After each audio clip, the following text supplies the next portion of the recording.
You know who I really wouldn't want to have Thanksgiving dinner with? This overly educated, i.e. extremely stupid, ivory tower academic. But I would, because if we ever want this nation to heal, this is what we have to do. Force ourselves to reach out and find out why someone feels the way they do and make the choices they make without prejudging them a monster.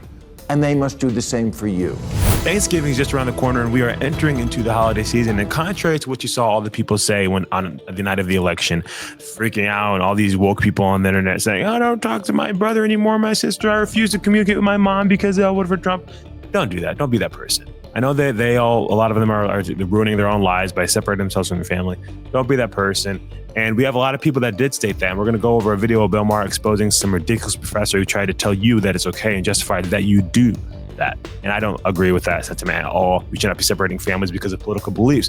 Before we get into that, make sure you subscribe to RTM News because it'll ensure to YouTube that you're enjoying our videos that we post. And it'll continue to put it in your feed and then push it out to more people as well. I'm Titus. Let's get into this video. Finally, new rule, can we please not let politics fuck up the holidays? Anybody with me on this? Okay. I mean, half the country is moping, half can't stop gloating. Enough! It's Christmas and you will act like it. 'Tis the season and all that. I don't want to read any more articles like the one about the Trump-loving county sheriff in Ohio who posted on Facebook before the election, "If you support the Democratic Party, I will not help you."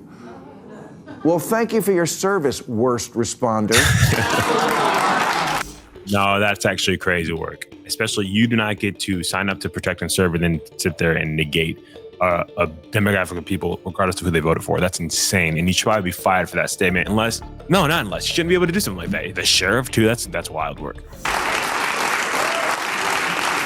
The deputy, I don't know what he was. No wonder the side of your patrol car says to protect and swerve. Hey, asshole, it's your job to help people, all people, not just the ones you agree with. Mm-hmm. And I would say the same to the FEMA supervisor in Florida who told the rank and file relief workers after Hurricane Milton to avoid helping homes with Trump signs on their lawns. This shit has got to stop on both sides. That's actually insane. Hurricane Milton, people are out here actually struggling. Houses completely ripped apart, had to find where to live, are applying for that $750 thing that Kamala Harris so graciously bestowed upon the American people that are struggling. Yeah, you can apply for maybe $750 and it may or may not give it to you. What was that, Ukraine? What was that? Israel, you needed billions of dollars? Got it. Coming your way. You guys, so $750, that's good. Ridiculous, but that's insane. Oh, if they have a Trump sign in their yard, make sure to not go to them. It's disaster relief. Like, who cares about what political affiliation you have when the American people are struggling, regardless of who they wanted to vote for? That's so evil and ridiculous. So thank you, Bill Maher, for calling that out.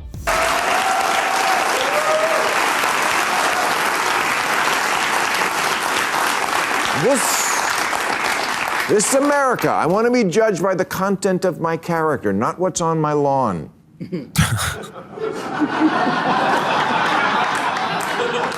There's a great article that came out in the Free Press this year by someone who learned this firsthand. It's called "Whatever Happens, Love Thy Neighbor." And it tells of how a married couple, who are exactly the portrait of a liberal white couple living in Park Slope, Brooklyn, that you would expect, wind up moving upstate and then are surrounded by Trumpers, and they're petrified. But then, when they get stuck in the snow, the Trump guy down the street doesn't hesitate to help dig the liberals out. The author, Larissa Phillips, says she slowly came to reject the political prejudice so common among my tribe, and that it's hard to care where someone stands on politics when they race to your house to save a dying lamb, when their wife helps search for your runaway dogs, and that she personally has been stunned by the depth of my neighbor's generosity. It's almost like there are fine people on both sides. That's crazy. That's crazy. No, but that's something that needs to be addressed or propagated and publicized for the world to see. That right there, That's the thing. That's what we need to heal as a country. Just because, like, you voted for Trump, but you're willing to mow my lawn. You're willing to dig me out of a ditch. You're willing to do all these things for me because guess what? You're a good person. I'm a good person. We want to help each other because we're neighbors. Like, oh, you voted for Kamala? I didn't agree with that. You voted for Trump? I don't agree with that. But like, hey, I know you. I know you mean well. I know your intentions are good. How did we get away from that? And thank God we're finally starting to see a little taste of it again, and we can switch this thing up because it's actually insane how divided we got over politics, over people we don't even know, over people who we don't know if there's some greater agenda, like, we're just pawns in the game. But you want to sit there and hate your neighbor? Why? Where does that get us? Nowhere. So that's heartwarming to see, and I'm grateful that we're finally seeing the pendulum swing in the right direction.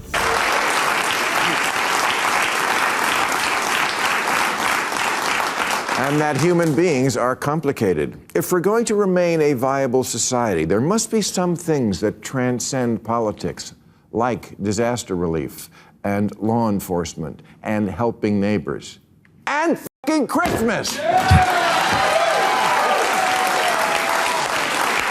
know, I get it that for the Democrats, this was a brutal loss, but the plan to deal with it has to be something better than stay in a snit and take advantage of this magical time of year to cut people off. The Huffington Post has articles like, "My husband voted for Trump, so I'm canceling Thanksgiving and Christmas." Oh, gee, not having to buy you a present, that'll teach him.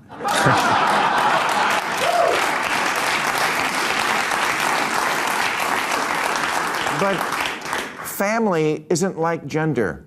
You can't fix it by cutting off members.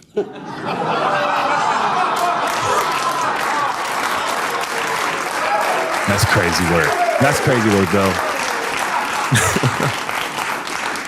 The chief psychiatric resident at Yale University, Amanda Calhoun, recently told Joy Reid it's okay to cut off family members if they voted for Trump and tell them, I'm not going to be around you this holiday. You asked this question because, there is a push, I think just a societal norm that if somebody is your family, that they are entitled to your time.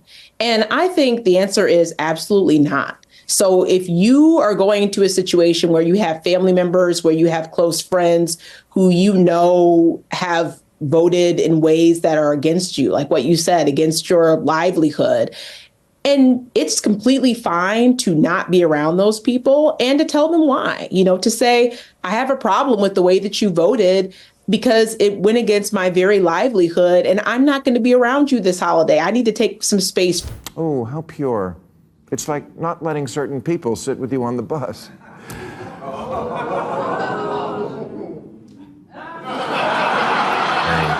Not Rosa. She also said that it shouldn't be automatic that family members think they're entitled to your time. She said that's just a societal norm. Family. Who do they think they are? Family?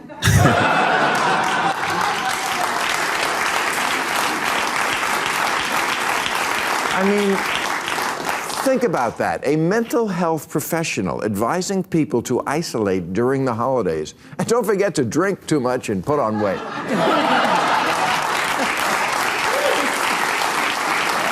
That's insane. And this Thanksgiving, before the big meal, remember to take turns saying what you're hateful about. You know who I really wouldn't want to have Thanksgiving dinner with? This overly educated, i.e. extremely stupid, ivory tower academic. But I would, because if we ever want this nation to heal, this is what we have to do. Force ourselves to reach out and find out why someone feels the way they do and make the choices they make without prejudging them a monster. And they must do the same for you. That is really all we need. And here's the thing. And the thing about a lot of conservatives, and obviously not everyone, but I feel like majority of us, it's really not that like we've been characterized as villains, as hateful, as bigoted, as xenophobes, as homophobes, as misogynists. Everything you can think of, everything under the sun, just all the buzzwords, bigots, just targeted or just thrown our direction. You are all these things, and like no one came to our defense. And then they even started coming for liberals that wouldn't fall in line with every single thing, every single talking point, everything everything that they were propagating and promoting and wanted you to accept. And then when they realized their life was actually being affected by the economy and the lack of border security and all these other things, they're like, wait. Okay, why was this person so bad? They didn't really do anything to me. They just have a different belief. Of course, they're allowed to have a different belief. I think social media and media is so it's so not real. Like obviously, it's things are happening in the world. It's real, but like not real in relativity to how you live in your day-to-day life. And we kind of like lost ourselves in that. Like we like identified with the media like landscape, and that's not even how it really is in real life.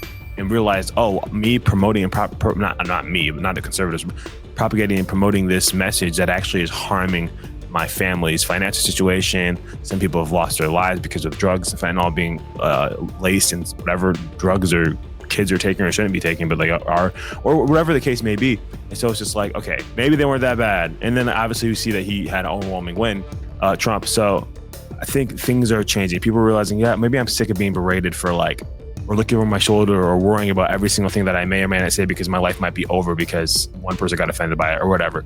People are just done with it.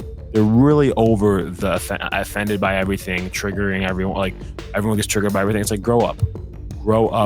The world does not revolve around you, and it never did. So I want to be able to afford groceries. And things are healing. And there has been extremists on both sides, but it's clearly more, at least more shown and accepted by the left. But things are changing. Grateful for it. Have Thanksgiving with your family. Have Christmas with your family. And just enjoy the people in your life, regardless of their political affiliations. And obviously have civil conversations on it, but don't allow it to deter you from communication or love with them. So anyways, let me know your thoughts about this in the comment section. Make sure to subscribe to RTM News, and I will see you guys next time. Peace.